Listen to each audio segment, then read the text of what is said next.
Healthy diet.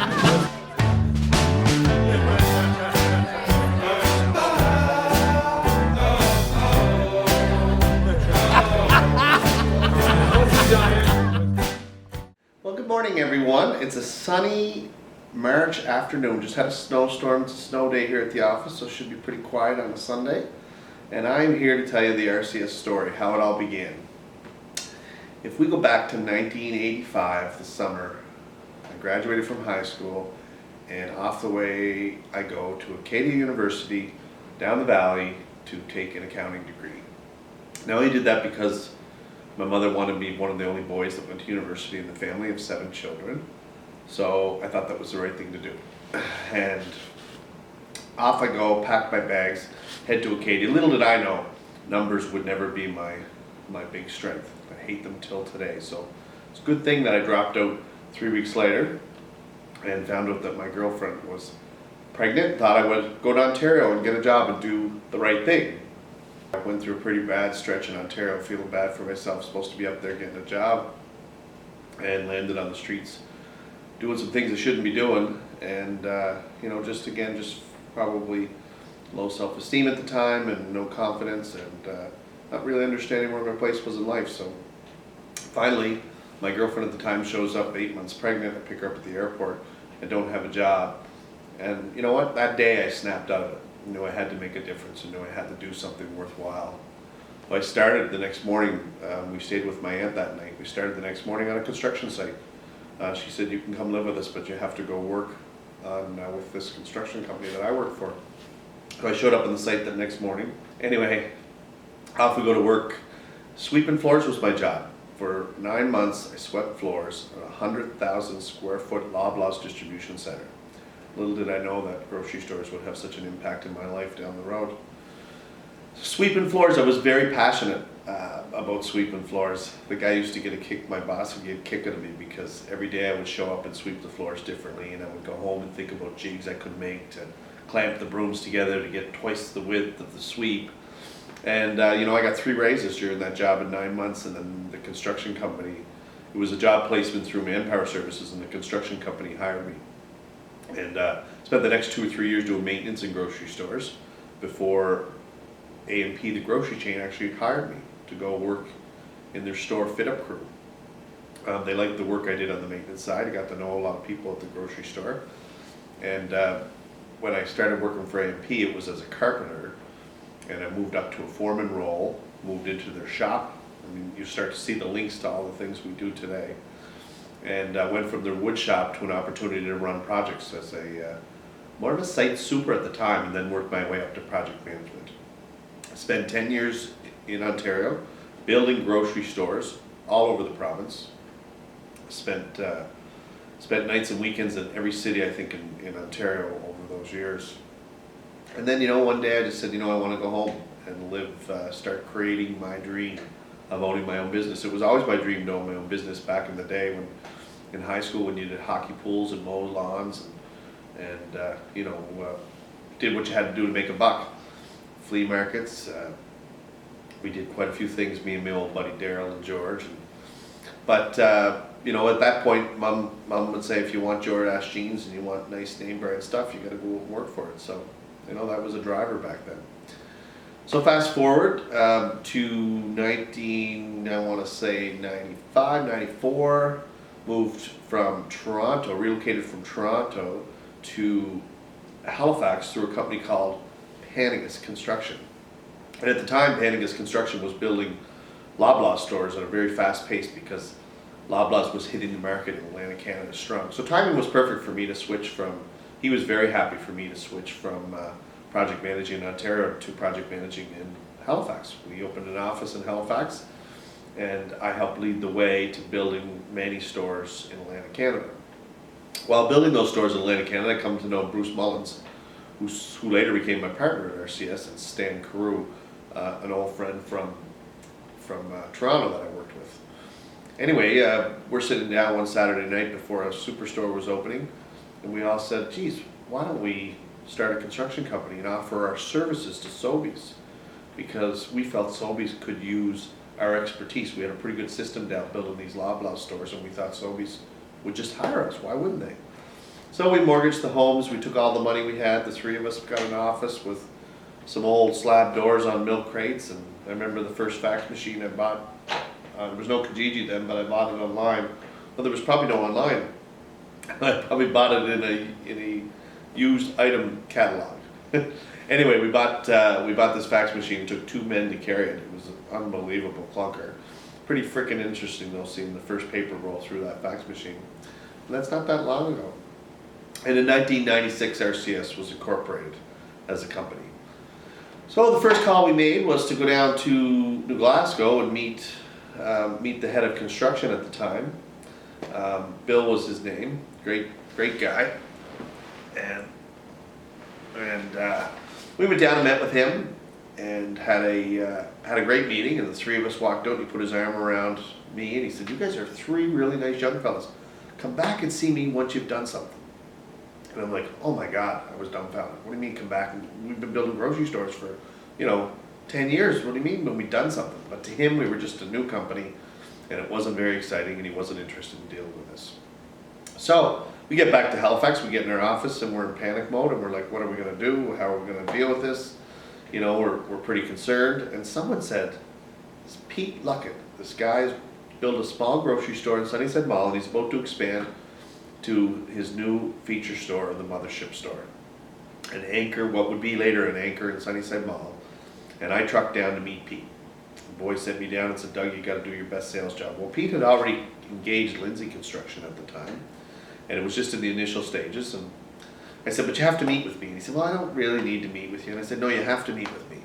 So Pete proceeded to say, "I'll meet with you. Well, come and meet with me tomorrow at 5 a.m.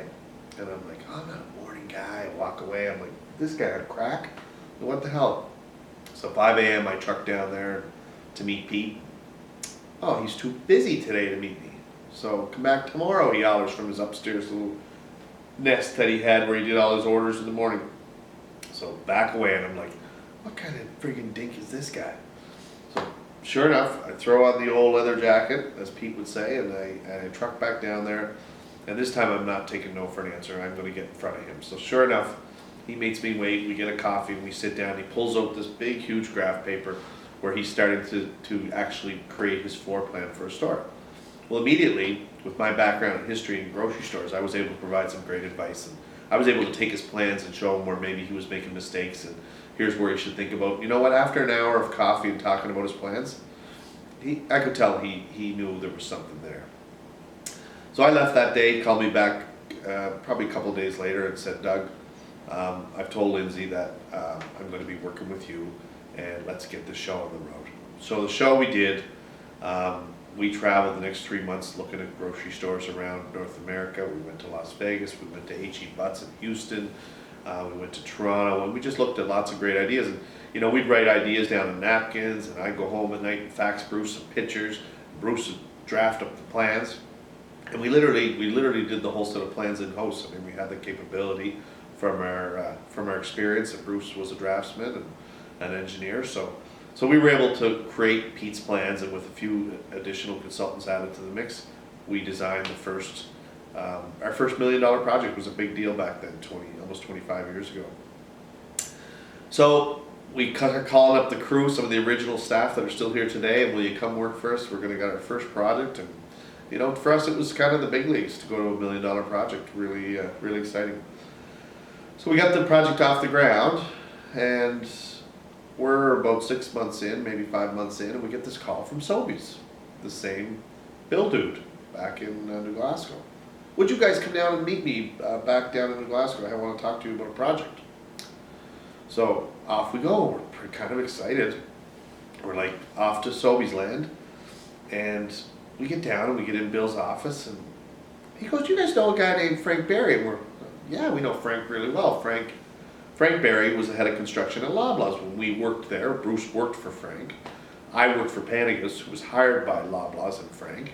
And we knew Frank very well, and Frank had a hard fist, and he was all about doing projects faster and getting things done quicker. And no bullshit kind of guy, but a really good guy. Knew his shit. Anyway, Bill proceeds to tell us that Sobeys has headhunted Frank with a mandate of building grocery stores faster. And now Frank works for Sobeys. So Frank's in his office the first week and he's thinking, where did those young fellas go that used to build grocery stores for me? And he puts two and two together and realizes we started a company and tells Bill to get us back down there. And the mandate at that time was a 12-week Sobeys renovation in Highland Square Mall, and Frank told Bill we could do it in 7 weeks. And Bill says, can you guys do it in 7 weeks? And I proceeded to say, if Frank says we can do it, we can do it. I trust Frank's experience and knowledge of what we're capable of doing. He's like, you don't need to see a drawing? I said, I don't really need to see a drawing. If Frank says we can do it, we'll do it. Okay, he says, we're going to add you to the tender list, and it was that simple. And as we were leaving, Frank called us into his office, and I'll never forget, Frank said, you guys are good guys. This is an opportunity for you. If you fuck it up, you'll never do another job for me again. And it was that simple. And you know what? We ended up tendering the job. We got the job. And another dramatic point was when Bill called us, Sobeys would start projects very quickly. So when Bill called us on Monday morning to say you're awarding you the Highland Square Mall, he said, if you can have your check down here by the end of the week for $200,000, we should be able to start the following Monday. And of course, we didn't really understand it was a security check required because we weren't bonded back in the day. We didn't have the background and the strength to be a bonded company, so we needed to give them a security check for $200,000 that would be given back to us after a successful project. Well, where were we going to get $200,000? We were fully invested in Pete's. We had every cent we had was put into the company. So now we got this crazy up and high because we're going to get our second big break, and then where are we going to get $200,000? So again, back to the office, put our heads together, and the boys say, Doug, you got to go see Pete for an early payment. I'm like, oh my God. We're halfway through his job. He's invested in the trenches financially, right up to here, I'm sure. But I did. I went down and saw Pete, and I went down, I went down on a Saturday night and told him the circumstance and that this was the next big break for us. And Pete, at that point, I think had known how much time and effort we put into his project, and I think he appreciated the help we brought to the team. And he pulled out his checkbook and wrote a check. And that was truly our big break of Pete's, Sobeys, and that check are all wrapped together, and that was our big break in business. And we went on to do the store in 7 weeks without a hitch. We brought all our Newfoundland crew in that were phenomenal, knew how to build grocery stores. Floyd Butler, who worked on that job, and Dennis Kyle are, I think they're our first RCS employees are still here today. So pretty fortunate, pretty amazing story. We went on to be the renovation specialists. That was our niche, was going to be renovating. We saw that other contractors weren't good at renovating. And we said, we're going to renovate good. We came up with a 2-shift system. We had day shifts and night shifts and 24-hour shift, 7 days a week. We brought our Newfoundland crew in to do those jobs, and our regular crew from Halifax were happy to work, regular shifts and regular hours and do the other projects. And it was a really good system. And at one point in time, my God, we did a lot of work in the grocery business. And you know what? The clients loved our approach. They loved our service. They loved our client relationship attitude. Our client service comes first. They loved our system, and they soon encouraged us to start building new stores for them. So we became a base builder contractor. We evolved into something more. Sales continued to grow. We had amazing years. It was all growth up until 2009 when the big recession hit. Oh, got a phone call. And yeah, we had a lot of learnings along the way. We brought in additional people with different expertise that allowed us to be a better base building contractor. And today we're something to everyone. In Atlantic Canada, it's not something you can easily do, trying to specialize in one market or be one thing. We don't have the dense population like out west, and so we try to diversify. And we try to be something to everybody, and I think we do a really good job. And today it's all about, for me, it's more about culture and people and creating this environment of what a strong, well-nurtured team that all want to float down the river together and go in the same direction. And I would say we're at a point today where we're now almost 25 years in, and we have the strongest team, the strongest leadership team. We have the best people from top to bottom. We have new staff. We have some incredible intern staff that are doing a fantastic job. And you know what, everybody's happy to be here. Everybody's enjoying it. We all love what we do, I think, and that's what makes a powerhouse. So I'm going to end it with that. I'm saying I'm very lucky to have what I have here today, and we truly are a big family and a team, and I hope we go on for another 25 years and become even more special, and that would be our goal. Thanks, and hopefully that's a story you enjoyed. Have a great day.